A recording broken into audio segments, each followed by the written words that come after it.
Қайырлы күн баршаңызға. Бүгін сіздермен үй жағдайында өте дәмді шайға әдемі кететін ірімшікті әзірлейтін боламыз. Видеоны соңына дейін қарап менімен бірге болыңыздар. Ыдысымызға менде шикі сүт болды, сиырдың сүті. Ыдысымызға осылай шикі сүт болған соң мен осылай сүзіп алдым, сүзгіштен өткізіп. Егер піскен сүт болса да сіздерде бола береді. Барлығын осылай қазанымызға құйып, мен шикі сүттің піскенін күтетін боламын. Егер сіздерде піскен сүт болса, қайнағанын күтесіздер. Мінекей сүтімізді қарап тұрып пісіреміз. Сүтіміз тез піседі, тасып кетпес үшін қарап тұру қажет. Сүтіміз осылай піскеннен кейін бетіне қалыңдап қаймақ шыға бастайды, қайнай бастайды. Осы қайнаған кезде мен айран құйдым.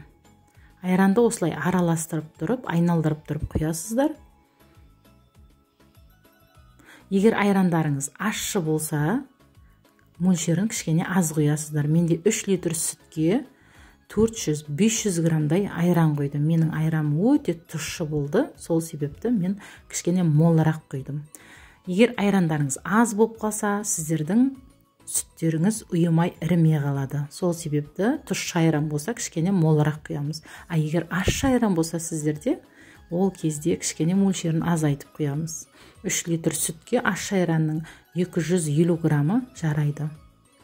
Мінекей айранымызды құйғаннан кейін жай ғана бір араластырамыз. Тек астының жабысып қалмауын қадағалап, осылай көріп тұрамыз. Осылай қатты отта айранымыз қайнағаннан кейін, міне көріп тұрсыздар, осындай ірімтік болып, бөлектеніп үйі бастайды айранымыз. Біраз уақыт өткеннен кейін, 15-20 минут өткеннен кейін, осылай сары суы шығып, сары суы пайда болады. Ірімшігіміз осылай бөлектеніп, сары суы пайда болады. Осы сары су тартылғанша біз орташа отта осылай бұрқылдатып қайнататын боламыз. Арасында астын бір былғап, осылай суы мінекей тартылды біраз. 2 сағат, 3 сағат осылай қайнататын боламыз. Мінекей көріп тұрғандарыңыздай осындай ірімтік болып, ірімшігіміз бөлектене бастайды. Мына сары судың барлығы қайнап тартылуы керек. Осылай кішкене сары суымыз азайғаннан кейін біз қантымызды салатын боламыз. Егер сіздерге ірімшіктің тәттісі керек болса, қантымыздың мөлшерін көбейтеміз. Мен 1 кесе қант салдым. Өте тәтті болған жоқ менің ірімшігім. Кішкене бір араластырып, бетін жауып, тағы да қайнататын боламыз. Қантты салғаннан кейін біздің ірімшігіміз сарғая бастайды. Мінекей біраз уақыт өткеннен кейін ірімшіктің түсін көрсеңіздер, сарғайып тұр. Егер қантын молырақ салсаңыздар, ірімшіктің түсі одан да сарғая бастайды. Кішкене араластырып, тағы да 15-20 минут қайнаттым. Мінекей біраз уақыт өткеннен кейін менің ірімшігім дайын болды. Осындай асты сеткі ыдысымызға, астына ыдыс қойып, үстіне марлымызды төсеп, менде жуылып тазаланған марлы. Осындай сүзгішпен сүзіп, суынан ажыратып, марлымызға салатын боламыз. Суы қатты тартылғанша қайнатпаңыздар, асты жабысып қалуы мүмкін. Кішкене суы қалғаны дұрыс.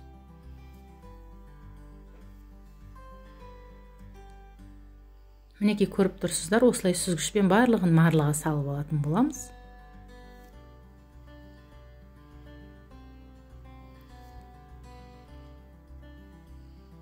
Енді марлымыздың аузын жақсылап біріктіріп, қасықтың көмегімен немесе ожаудың көмегімен, міне ыстық болып тұр, буы шығып тұр, көріп тұрсыздар. Қасықтың көмегімен немесе ожаудың көмегімен осылай суын кішкене сығып ажыратып аламыз. Өйткені бұл ыстық, қолымызбен ұстай алмаймыз. Осылай астына суы ағады. Ыстық күйінде осылай кішкене суын сығып, суын ағызып аламыз. Содан соң аузын жақсылап айналдырып бекітіп, үстіне жақсы ыңғайлы ыдысымызды қойып, үстіне ауыр зат қоюымыз керек. Мен банкеге, 2 литрлік банкеге суды құйып, үстіне қойып қойдым. Мен бұйырса ертең таңертеңгісін ашатын боламын. Мінекей біраз уақыт өтті, түнімен тұрды. Енді ашып сіздерге көрсететін боламын қандай форма болып шыққан. Осылай суы түнімен ағып, суынан ажырайды. Барлық су асықпай ажырағаны дұрыс, сол себепті 3-4 сағат қана ұстамай, түнге қалдырғандарыңыз дұрыс. Мінекей, өз формасын әдемі ұстап тұр. Енді кесіп, әдемілеп дастарханымызға ұсына берсек болады. Міне достар, өте дәмді және өз формасын әдемі ұстап тұр.